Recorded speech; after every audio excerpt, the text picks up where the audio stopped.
Hello. Before you start this episode of The Game Changers, I wanted to take a moment to tell you about our new documentary, Abbey Ward, A Bump in the Road, which explores the challenges faced by professional female athletes and all working mothers. It follows the remarkable journey of an England rugby player as she battles back to the professional game just 17 weeks after the birth of her baby, and then on to secure her place in England's Six Nations squad for 2024. The documentary is free to watch in the UK on ITVX or globally on Rugby Pass TV. And don't forget that our other documentary, Game On, The Unstoppable Rise of Women's Sport, is still available to watch on Netflix in the UK. Now it's time for the Game Changers.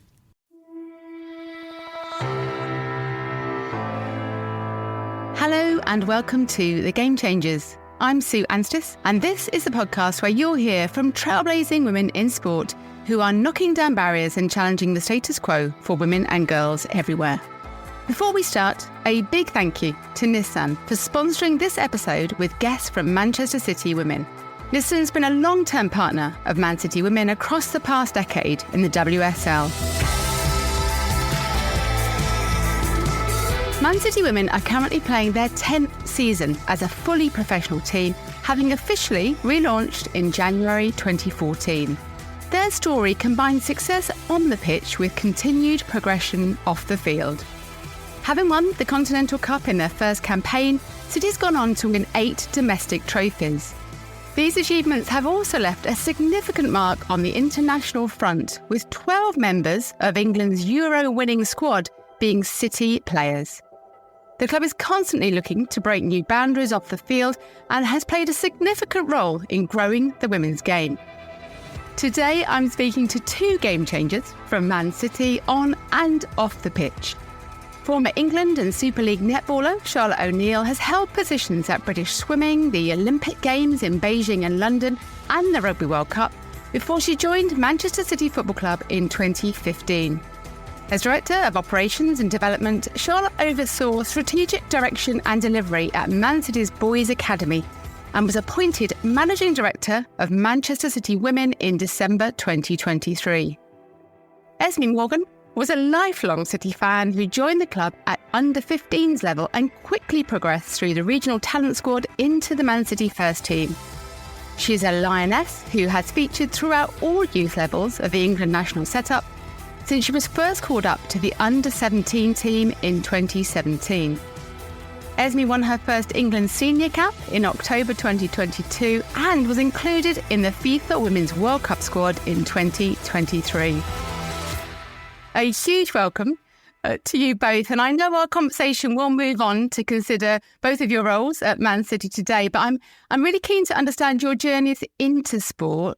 And I wonder, Charlotte, can I start with you? I'd love to know how sport was a part of your life growing up.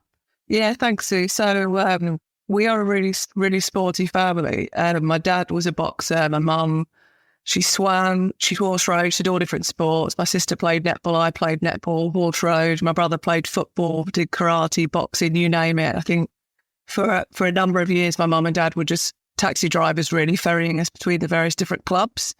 But sport's always been a huge part of my life, and I feel super lucky to have been able to take that from a hobby into my career, and make all those amazing friendships that you do along the way and have those great experiences. So yeah, really, really lucky. And how is it? It's interesting. My dad was a boxer and my mum swam as well too. So it's got a similarities there. But how was it that you came to netball? How did that come to be this kind of sport that you most focused on? Well, as a child, I was very fortunate to be quite I suppose the classic sports person who did every sport. So I had an athletic scholarship, I did netball, I did tennis, hockey, and all these different things. Horse riding and netball became the ones that I really excelled at. And as I think most people would appreciate, netball's a lot cheaper than horse riding. So it ended up being easier to go down that route. But I was one of those early developers. I was really tall in primary school, and then I stayed the same height pretty much throughout my career. So So netball was something I was lucky enough to go to an amazing primary school and secondary schools who have both had really strong netball programs. So Roxbourne School in Hertfordshire are known as one of the best schools in the country for netball, and that just happened to be my local school.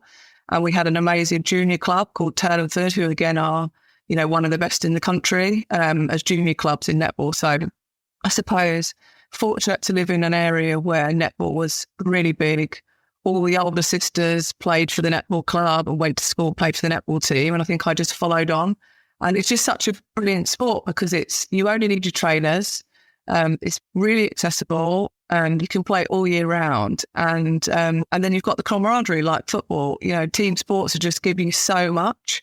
You make friends, you travel together, you're there on the cold, wet nights together or the long days at summer tournaments. And just for me, I just absolutely loved it.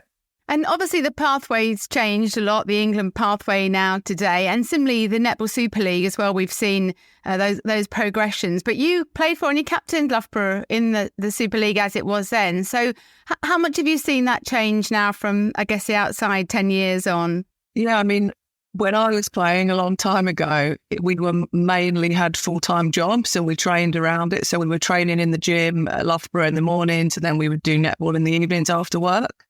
And having to take time off from work to travel to away games, taking holiday, etc., or having work be incredibly flexible, to enable you to kind of train like a full-time athlete, but also having another job alongside. So it was really tough, but you could see at that point that there was a change in the perception of women's sport. We got the Sky deal, so our games were televised, and that was amazing. So we weren't professional, but more and more services were provided to us, like we had physios and strength and conditioning, all those things you'd never had before, and that was all paid for. Your travel was paid for. You weren't having to drive around the country yourself and share petrol money between you. So we started to see it turning that corner. And obviously when you get broadcast, you get coverage, then there's more partnership, sponsorship comes in. And you could see that we were at the start of something really special.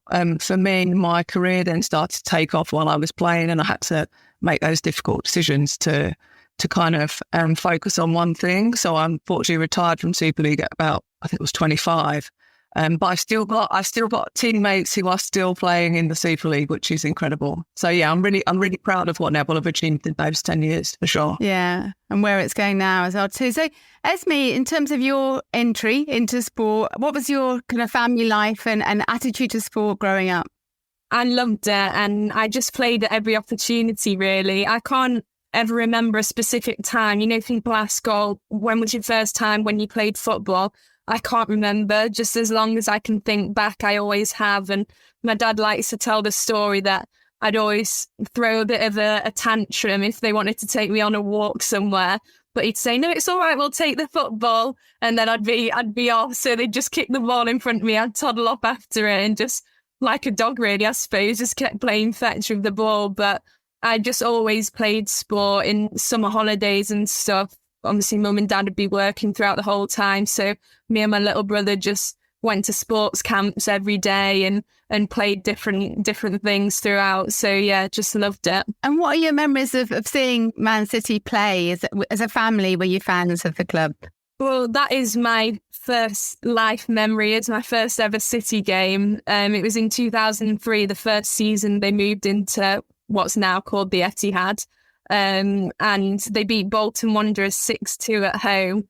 And I just remember it being so noisy. My mum had little cotton wool balls to put into my ears to protect me from the noise, because obviously the crowd for little 3-year-old ears was a bit too rowdy. But we always, when my brother got old enough, he started coming, and even now we've all got season tickets together still, me, my mum, my dad, my brother and my uncle. So throughout all this time, we've always sat together and obviously seen a lot of success in recent years, which has been really good fun.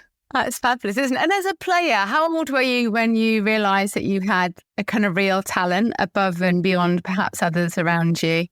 I don't know, really. I just always played on the playground at school with the boys. There were no other girls who had any real interest in playing football at infant school and primary school. And so I played with the boys, the local team on a Saturday morning. played sometimes on a Sunday games when we got a little bit older. And so I was just always surrounded by them. And growing up, obviously boys are a lot more physically developed. And so it was always quite even in terms of my level with them. I was never one of the best players on the team, but I suppose I probably drew attention to myself being the only girl. But it was maybe only when I got into the first team at City that I thought, oh, I've done quite well here. But I'm not really someone who's like that. I kind of just go on to the next thing and take opportunities in my stride. And I don't really stop to consider what I've done in the past. Probably something I'll do when it's far too late to appreciate it all properly. But yeah, that's kind of just me. I kind of just get on with things in life and don't really put too much thought into it at the time. And what was your journey into the academy itself? So how did that come about? Well, as I said, I played with my local boys team and I was with them until I was 15, and City put an advert out on the website, which my family are always probably keeping an eye on, and my dad saw the advert for open trials.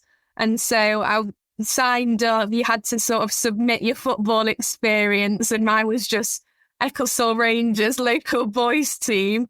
And then I got accepted to the trials. So I went, and the first year I didn't get in and I was absolutely gutted. So I just went back, played for my boys team for another year. And then the following year I trialled and managed to get in. So yeah, I was so excited. But it made me laugh, Charlotte, talking about her parents being taxi drivers, because the amount of miles my dad racks up taking me over to Manchester from Sheffield is ridiculous. And I was going to ask you what it felt like then. And I guess this is for you and for your family too, when you did eventually run out in a City shirt, for them to be there and see you in a City shirt.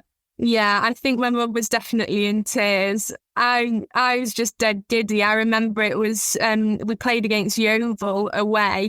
So it was quite a long trip for mum and dad to have made. But obviously when I got onto the pitch, they were really pleased about it. I think I came on for the last 10 minutes and I was just so giddy afterwards and beaming. And they were so glad they'd gone down to see it. And obviously every time that I've done it since, I think it means a lot to me, being a City fan for my whole life, but also, as you say, to my family.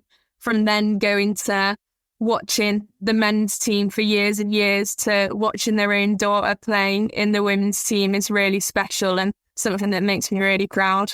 And obviously, judging by your GCSE results, you have been able to balance sport and education. And I know we'll talk to Charlotte a bit too in terms of that academy support and setup there. So what has it been like to be able to manage those both elements of your life, really? Well, when I first got into City's RTC, that was when I was doing my GCSEs. So I remember around exam time, I'd just bring flashcards and I'd just have my dad sort of half driving, half testing me on all my flashcards to do my revision on the way to and from training. And then when I got into the first team, I actually ended up moving to Manchester properly and moved in with a host family. And City was so supportive with my education. I moved into the college, which is next door to the training ground. So a couple of days a week, I'd be off training and I'd go into college. And then the rest of the time, I'd just quickly hurry my lunch down after training and then scoot round to college, sometimes come back and do my gym later and things like that. And they organised tutors when I missed out on things to catch up. And that was while I was doing my A-levels. So it was quite a stressful time because I'm a real perfectionist and I know that I was always capable of getting good grades. So I didn't want to sort of let myself down and not achieve that. So I put a lot of pressure on myself to make sure I was revising hard. And yeah, in the end, I did get all the good grades that I wanted. So it was worthwhile, although my head felt like it was going to explode a bit at the time. And you're obviously now quite well established within the England team. So what was that pathway like? How did that start out for you? I don't know whether it's changed, but at the time you couldn't get selected for England youth teams while you were playing grassroots football. So it was only when I got into the RTC at City that I was actually available for England selection. And just a couple of months into it, really, I got called up to the under-17 team. And it was quite daunting at first because a lot of the girls had been in the setup for a longer period of time and they'd been around the RTC or Centre of Excellence systems, as they were called at the time, for years. And so they all knew each other. And I was kind of this raw, scrawny kid who'd just come from grassroots boys football. And I had a lot to learn. And there's so many technical details that I picked up so quickly coming into the academy system, because obviously the calibre of coaching was just so much greater. But I just absolutely loved it because I felt like I developed so quickly coming into that City Academy environment and then into the England youth teams. And what I loved about it was just, and say, how quickly I progressed and meeting new people. So many of the girls I've not played with since some of the youth age groups, but then when we see each other at WSL games and catch up, it's just so special. And I suppose that's what I love most about football, is just the friends you make and the connections you have with people, and being around all those different teams expanded those opportunities so much. And Charlotte, I am interested, I guess, from a netball perspective, and not having had that opportunity that we now see in football. How do you feel? You obviously feel joy for the footballers that have that now, but is there an element of frustration of what might have been if we'd have had that in netball when you were playing? Do you think you would have continued on that pathway?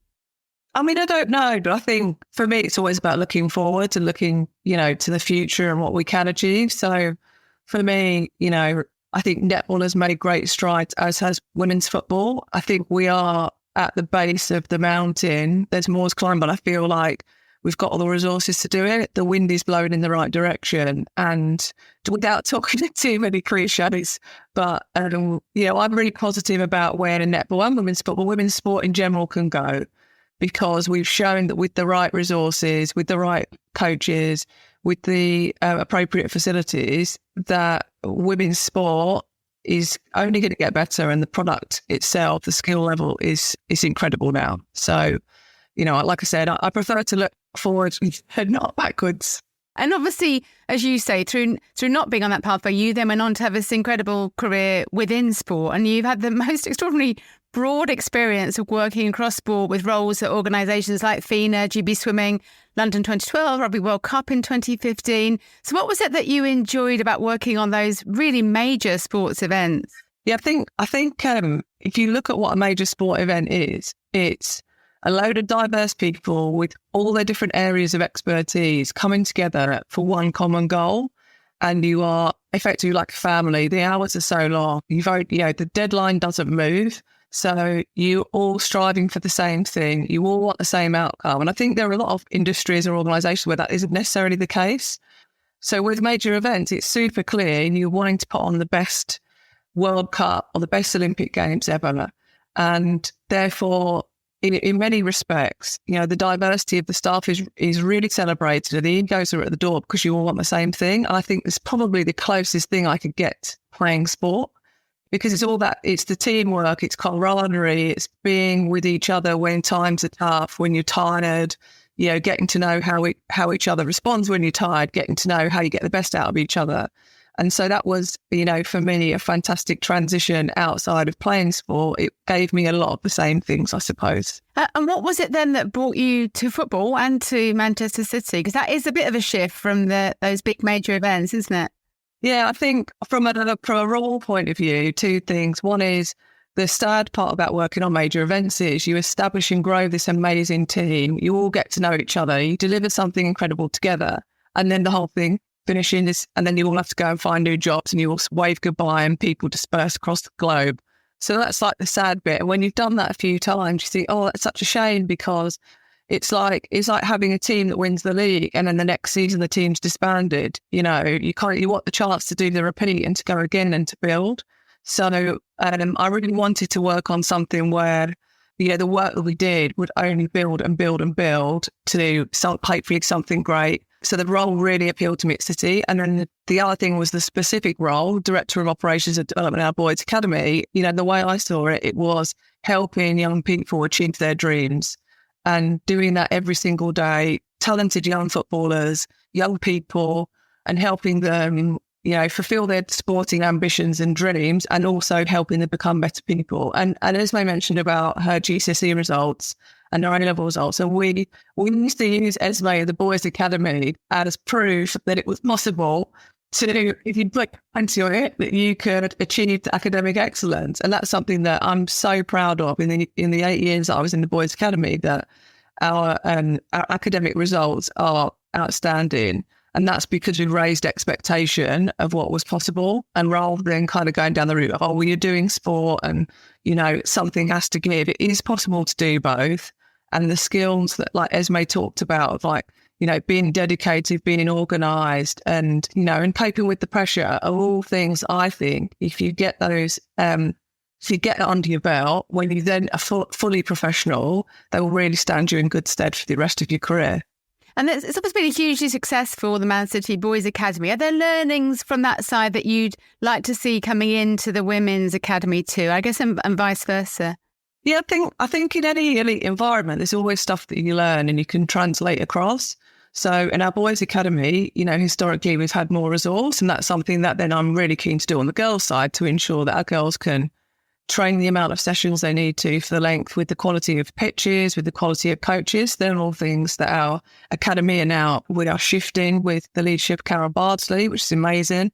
But then there's also, you know, some of the core things I learned weren't necessarily about sport. And we have this big mantra in our Boys Academy, which is better people make better Man City players. And that's something that I really believe in, and that we will do the same in the women's, is that if you're lazy in the classroom or you have poor standards and you're rude and you're disrespectful, then it doesn't mean that when you then move over to our men's first team, you're all of a sudden going to be an outstanding professional. So all the things that we worked on, I think are now bearing fruit. And it's so refreshing to hear Pep talk glowingly about our Boys Academy graduates and how professional they are, how keen they are to learn, how determined they are, and how hard they work. And they're all the things that I think will and do translate over into our Girls Academy. And we're obviously celebrating 10 years of Man City in the WSL this year. So I am fascinated to understand more about the changes that you've both seen for the women's side across that time. So Esme, you've obviously experienced it firsthand as a player. I think you joined, was it 2014 you joined as a under 15? It's a full decade really. But what changes have you seen at the club in that time? Yeah, I think this is my 9th year being sort of involved in the club since I came into the academy. I think I joined the year after the inaugural season of Man City Women.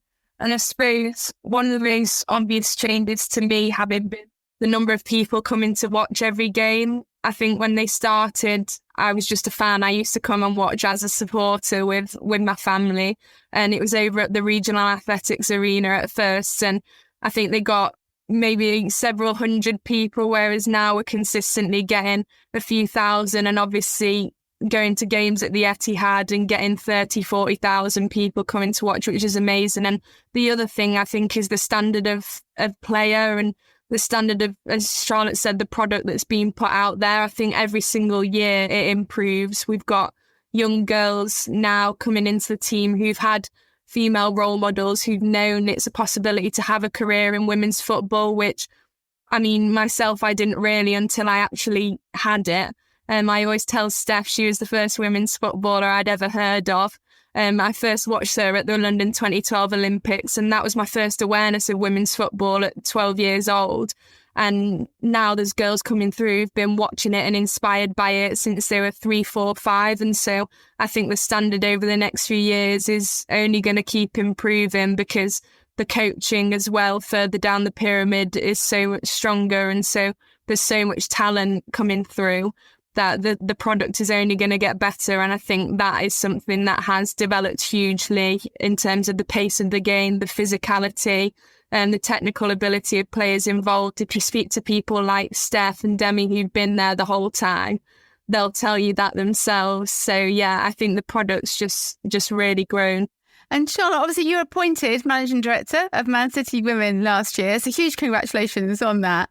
And I wonder if you can share a little bit of the day-to-day activities. What does that role entail? Such a kind of prestigious role for the club. I know that's a huge ask, isn't it? But generally, what does that role entail? It's very varied. So you know, it's at the moment the key priorities are obviously we're on a title race, which is, you know, a huge privilege to be part of. So doing whatever we can to support the team. I met with Esme and her teammates last week to say, look, if there's anything you need or whatever we need to do, we're going to do it. You know, we want to give them every opportunity to win the title. it's a privilege to be in that position. You know, there are teams at this stage who the season is kind of unfolded and there's not much to play for. So yeah, we've got a title race, you know, planning for our tour, pre-season tours, warm weather training camps, working on the new training centre. We've just had planning permission approved, which is incredible. Everything from building the squad for the new season, supporting our staff, helping everyone get better. So I would say that's what I love about the job. It's so varied, but ultimately the single goal is, you know, we want to be the best women's club in the world.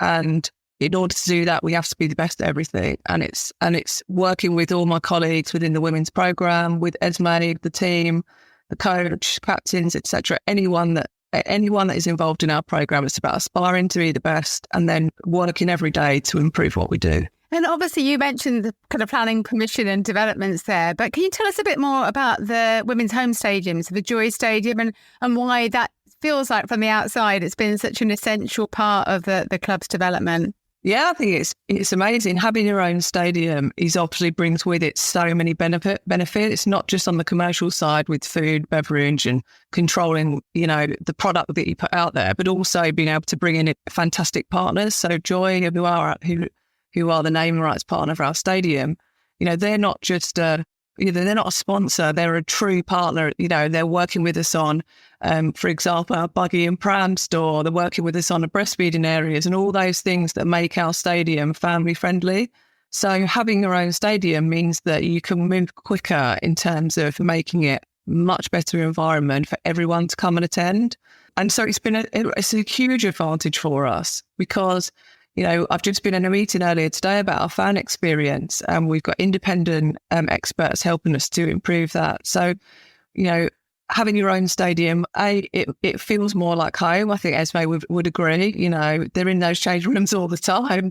They're familiar with the pitch. You're not beholden to anybody else. You've got flexibility on the scheduling, but, you know, most importantly, our fans and our supporters, we can make sure that every day we're working to ensure that they have the best possible experience. So yeah, we're extremely lucky and grateful to have that facility.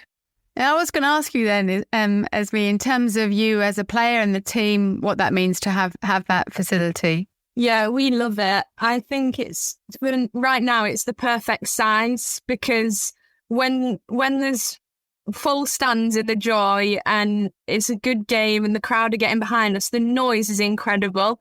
And you might look at it and think, oh, well, it's only 7,000 people, but it can get loud and it really lifts the team when everyone's sort of getting behind us. And we really enjoy playing there. Like Charlotte said, it being our own place and not sharing it with the men's team as a lot of WSL clubs do.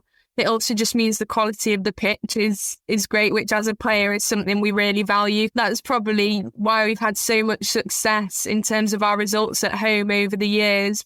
First and foremost, because we have the support of our crowd and it's an amazing atmosphere for us to play in, but also the quality of the facilities there are the best in the league, really. So we're very, very lucky.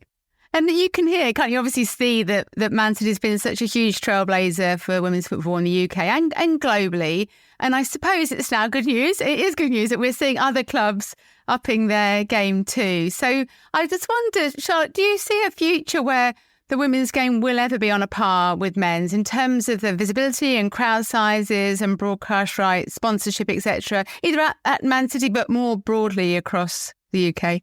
Yeah, I don't see why not. We've made great strides. We are starting further behind, I suppose is the right way to put it. But there's no reason why we can't catch up. And I think what's great is we are celebrating our game, our women's game, in its own right.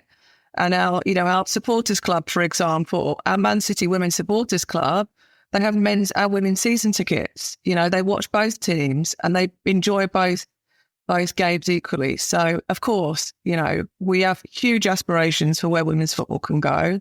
And Man City, we want to be leading the charge. So, super excited. It is exciting. And I guess looking forward to the future of women's football, how do you see, without giving everything away, but how do you see Man City continuing to move the game forward and be a trailblazing club as you have been? Yeah, I think, you know, as I said earlier, we want to be the best in everything we do. So we have to make sure that from a football technical point of view, our program is world class. We have to make sure that we are recruiting and retaining the best players. But, a huge part of that is our girls' academy and our pathway. And I would say we are putting a really significant focus on our girls' pathway. Esme is a prime example of what having an excellent academy does for you. You produce lionesses. So they don't come along every week. But, I think it would be fair to say that our investment in our academy, investing, not just resources, but our expertise in our girls' academy means that we want to consistently produce a pipeline of first-team players from our academy, whilst we would always be out in the market looking for the world's best that's outside of our program. But yeah, absolutely, that's a huge focus for us. But, ultimately, we want to be the best in everything we do. And Esme, I guess finishing there in terms of that, creating Lionesses. It's obviously been an extraordinary few years for the Lionesses with the Euros win and the World Cup, etc. last summer. So how excited are you for the impact that success is having more broadly? So bringing girls into football, but also more widely in society and across women's sport.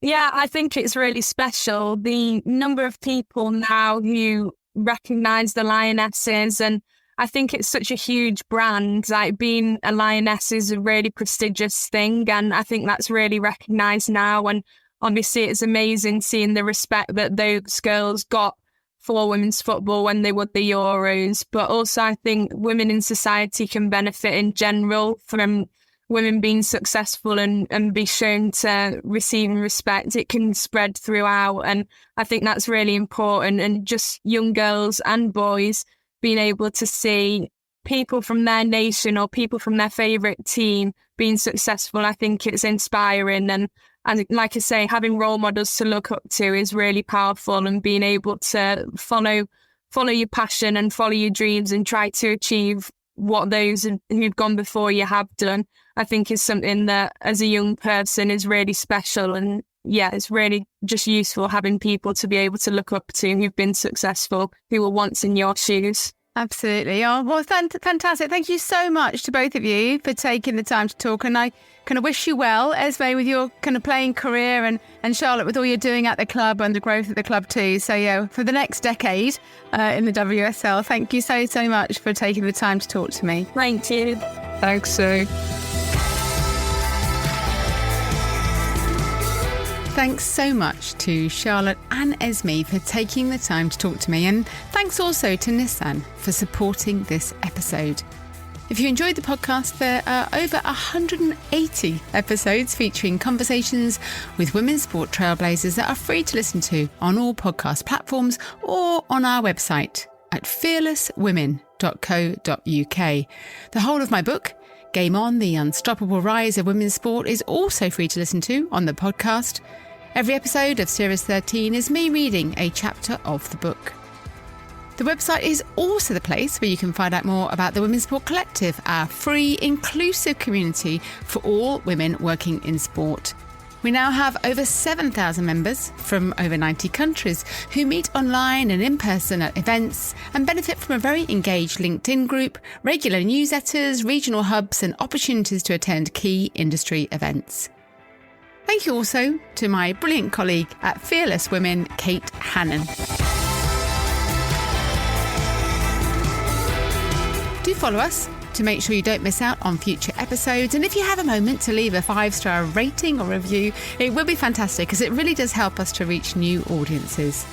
Come and say hello on social media, where you'll find me on LinkedIn, Twitter and Instagram at Sue Anstis. The Game Changers. Fearless Women in Sport.